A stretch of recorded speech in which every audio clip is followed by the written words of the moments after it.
ہمیں جوائن کیا ہے جنرل ریٹائرڈ انعام الحق صاحب نے، انہیں بھی شامل گفتگو کر لیتے ہیں۔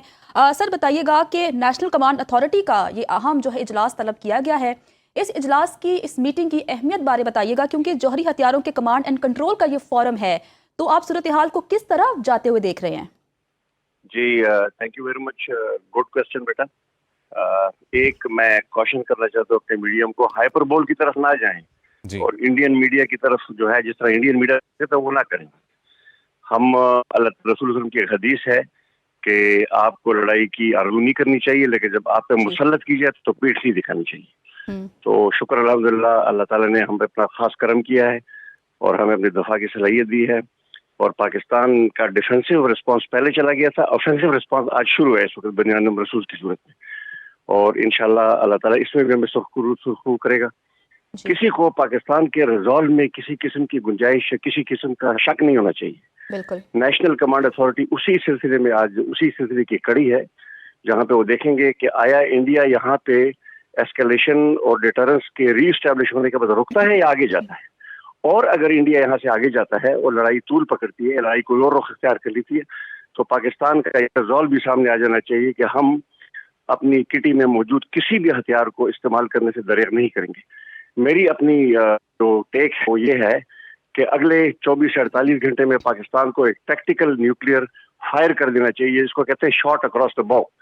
وہ کسی اسے صرف ڈیمونسٹریشن اسٹرائک ہوتی ہے، تو Pakistan must do demonstration strike اور اس کے ساتھ نیوکلیئر پالیسی ڈکلیئر کر دینی چاہیے۔ میں پہلے بھی کہتا رہا ہوں، we should say it loud and clear, anybody violating of air space and ground frontier we will go nuclear period. اور اس طرح کے کاموں سے آپ کچھ ان کے دلوں میں خوف ڈال سکیں گے۔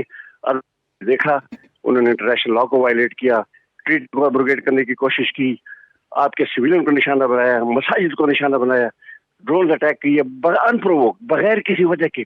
تو یہ نیو نارمل جو انڈیا سیٹ کرنا چاہتا ہے، اس نیو نارمل کی دھجیاں بکھیر دینی چاہیے۔ جی انعام الحق صاحب، یہ کہیے گا کہ یہ نیو نارمل کیوں سیٹ کرنے کی ضرورت پڑی ہے مودی سرکار کو؟ کیا اپنے ملک میں وہ کمزور پڑتے نظر آ رہے ہیں؟ آزادی کی تحریکیں وہاں پر تقویت ان کو مل رہی ہے اس لیے؟ دیکھیں، شارٹ سائٹڈ ایکشنز کرتے ہیں۔ آپ نے دیکھا بی بی نتنیاہو نے غزہ میں کیا کیا، اور جو مودی صاحب ہیں، مودی صاحب کی نتنیاہو کی پلے بک سے وہ پیج لے کر اس کو یہاں پہ امپلیمنٹ کرنے کی کوشش کر رہے ہیں، اور ان کو اس بات کا ادراک نہیں ہے کہ پاکستان غزہ نہیں ہے، پاکستانی فلسطینی نہیں ہے، اور وہ نہ اسرائیل ہے نہ امریکہ ہے۔ تو نیو نارمل کے سیٹ کرنے کی بہت ساری وجوہات ہیں۔ ایکچولی وہ یہ بتانا چاہ رہے تھے کہ ہم ایک ہیجمونک پاور ہیں اس خطے میں، and we can get away with اینی تھنگ، اور ہم کسی انٹرنیشنل قانون کو، کسی ٹریٹی کو نہیں مانتے، ہم وہ کریں گے جو ہماری مرضی ہے۔ دس از brazen violation of all norms, all behavior of international relations, all neighborly relations۔ تو میرے خیال میں جو ہمارا یہ رسپانس گیا ہے، I've been advocating for it. It is very, very resolute. It is very, very measured. It is very, very calibrated. And it is very, very timely. اور اگر انڈیا اس کے بعد اینٹے کو اپ کرتا ہے، so if the balloons goes up in there, the balloon should go up۔ وہ اقبال کا شعر ہے کہ ہے جرم ضعیفی کی سزا مر کے مفادات۔ جی اچھا جنرل صاحب، اگر ہم عالمی دنیا کی بات کریں، کیونکہ جو سعودی وزیر مملکت برائے خارجہ ہیں انہوں نے پاکستان کا دورہ کیا، پھر بھارت کا دورہ کیا، ایرانی وزیر خارجہ عباس اراغچی جو ہیں وہ پاکستان گئے، پھر بھارت گئے، ثالثی کی پیشکش بھی کی، لیکن بھارت کی در اندازی جاری ہے۔ امریکہ کے موقف کی بات کریں تو پہلے دن تو ٹرمپ صاحب نے اس ایکٹ کو جو بھارت کی طرف سے کیا گیا تھا اسے شیم فل کہا، لیکن اس کے بعد جے ڈی وینس نے کہا کہ ہمارا کوئی لینا دینا نہیں ہے، جو مرضی کرتے پھریں۔ تو عالمی دنیا اتنی نان سیریس کیوں نظر آ رہی ہے؟ دو ایٹمی قوتیں ہیں جن کے پاس جوہری ہتھیار ہیں، اگر وہ ایک دوسرے کے آمنے سامنے ہیں تو یہ پوری دنیا کے لیے خطرناک ہے۔ جی بالکل آپ نے صحیح کہا۔ میرے خیال میں، میری انڈرسٹینڈنگ یہ ہے کہ ان کو اس بات کا ادراک ہو چکا ہے کہ ہندوستان کسی کی نہیں سنے گا۔ جب پاکستان نے کہا تھا کہ ہم پہلگام کے واقعے کی غیر جانبدارانہ تفتیش کرا لیتے ہیں، اس پہ ہندوستان ٹس سے مس نہیں ہوا۔ پہلے دن سے ہندوستان نے پاکستان کو اس کا مورد الزام ٹھہرایا، اس کے بعد اس نے کھلی جارحیت کا ارتکاب کیا، آپ کے سویلین مارے۔ تو میرے خیال میں ورلڈ کیپٹل میں یہ ایک انڈرسٹینڈنگ ہے کہ اوور کانفیڈنٹ مودی جو ہے وہ کسی کی بات سننے کو تیار نہیں ہے، اور وہ اس کارروائی کے ضمن میں، اس کارروائی کی آڑ میں اپنی دھاک بٹھانا چاہتا ہے، اور وہ یہ دنیا کو باور کرانا چاہتا ہے، خطے کو باور کرانا چاہتا ہے کہ انڈیا ایک عالمی طاقت ہے and you have to reckon with it. میرا خیال اسی لیے وہ ایک نیو نارمل سیٹ کرنے کی چکر میں ہے. اور میں جیسا کہ پہلے کہتا رہا ہوں اپنے مختلف شوز میں کہ ہندوستان کی جو ڈیفنس اسٹیبلشمنٹ ہے اس میں ایک لابی ہے جس کا یہ خام خیالی ہے کہ پاکستان کے ساتھ under a nuclear over hang ایک محدود کنونشنل لڑائی کی گنجائش یا سپیس موجود ہے. یہ بہت بڑی خام خیالی ہے. اور میرا خیال میں اس واقعے کے بعد ابھی جو کچھ ہو رہا ہے بنیاد محسوس کے بعد ان کی یہ غلط فہمی مکمل طور سے دور ہو جانی چاہیے. Politician short sighted political ends کے لیے اس طرح کی گیمکس کرتے ہیں. موڈی نو ایکسیپشن. الیکشن آ رہا ہے اور آپ کو پتہ ہے کہ اس کی ڈومیسٹک پولیٹیکل کمپلشنز ہیں. سٹاکس نیچے آ رہے ہیں. جو مائنورٹیز ہیں وہ تنگ ہیں. کشمیر ایک تندور بنا ہوا ہے اور اس کی جو آرمڈ فورس ہے وہ ڈس ارے میں ہیں. آپ نے دیکھا جو ریزگنیشنز ہوئی ہیں, جو فائرنگ ہوئی ہے, جو 6 سولجرز کے اوپر اعتماد کی نہیں ظاہر کرے کہ اعتماد نہیں ان کے اوپر.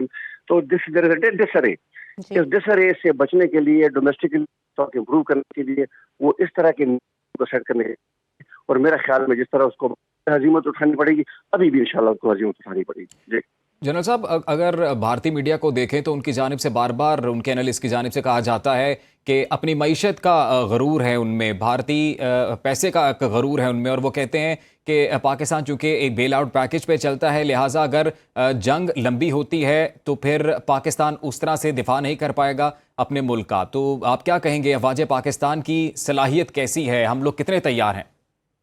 اگر جنگ لمبی ہوتی ہے, پاکستان کا لاجسٹک اسٹیمنا آتا ہے, تو پھر میں آپ کو وہ بات کہوں گا جو صدر ضیاء الحق نے راجیو گاندھی کو کہا تھا.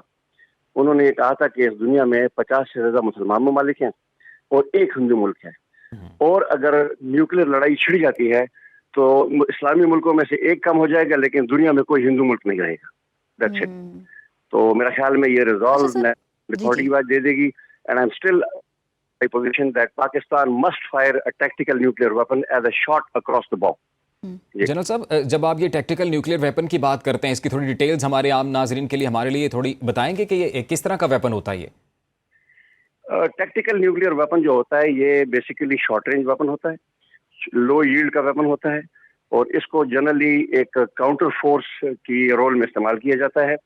بٹ جب آپ اس کو فائر کرتے ہیں کسی بھی صورت میں, شارٹ اکراس دا بو کی صورت میں, ایک ڈیمونسٹریشن اسٹرائک کی صورت میں, تو یہ ایک میسیجنگ ہوتی ہے اور ایک پوسچرنگ ہوتی ہے. تو یہ میسیجنگ اور پوسچرنگ اس وقت جانا بہت ضروری ہے. جی, اور اس کی ڈسٹرکشن, اس کی تباہی وہی نیوکلیر والی ہے.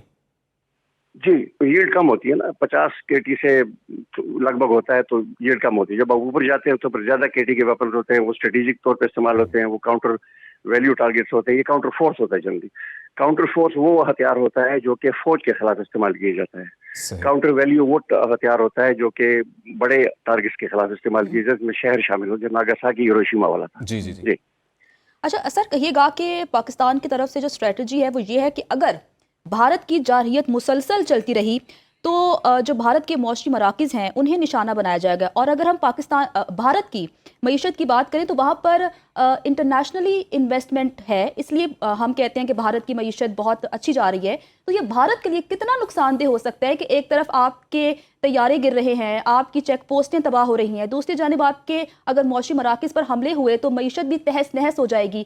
تو مودی سرکار ہوش میں ہے کہ وہ بھارت کے ساتھ کر کیا رہے ہیں؟ تو یہ اسٹریٹجی پاکستان کی کیسی ہے؟ جو ہندوستان اور پاکستان کی لڑائی ہے, ہندوستان اور پاکستان کی لڑائی میں بائی کمپیریزن ہندوستان کو زیادہ نقصان ہوتا ہے. 2019 میں بھی جب ہندوستان نے ایسکیلیٹ کیا اور وہ ایسکیلیشن لیڈر پر نیچے نہیں آ رہا تھا, امریکہ یونائٹڈ کنگڈم نے ٹریول ایڈوائزری ایشو کی تھی اپنے سٹیزنز کے لیے کہ وہ ہندوستان جانے سے گریز کریں. جب یہ ٹریول ایڈوائزری آئی اور بنگلور نے آنا شروع کر دیا کہ بزنس انوائرمنٹ ہماری خراب ہو رہی ہے, سٹاکس نیچے آ رہے ہیں, تو اس کے بعد پر فورس یا آپ سمجھے بادل ناخواستہ RSS list Modi, Hindutva list Modi کو ایسکیلیشن لیڈر سے نیچے آنا پڑا. میں نہیں سمجھتا کہ اس دفعہ صورتحال کچھ بہتر ہوگی. اس دفعہ صورتحال مزید خراب ہوگی کیونکہ پاکستان جو اسٹرائک سلیکٹ کیے ہیں, جو ٹارگیٹ سلیکٹ کیے ہیں, وہ بہت زیادہ اہم ہیں. اور پاکستان کا جو آئندہ کا جو جیسا کہ آج آپ نے سنا ٹی وی کے اوپر جو پلان ہے, that is also very important and that will basically damage India economically to a very great extent. جہاں تک ہماری بات ہے تو economically we are not a cakewalk. India اگر 10 فٹ اونچا ہے تو ہم 2 فٹ بونے نہیں ہیں. We can give them a bloody nose and we are being giving them a bloody nose and we are capable of giving them a bloody nose. اور اگر بلون اوپر جاتا ہے تو جیسے کہ میں نے پہلے کہا 2 دفعہ, we must not resist from firing tactical shot across the box. جی ٹھیک ہے. جنرل ریٹائرڈ انعام الحق صاحب ہمارے ساتھ موجود تھے. سر بہت شکریہ سنو نیوز کو وقت دینے کے لیے.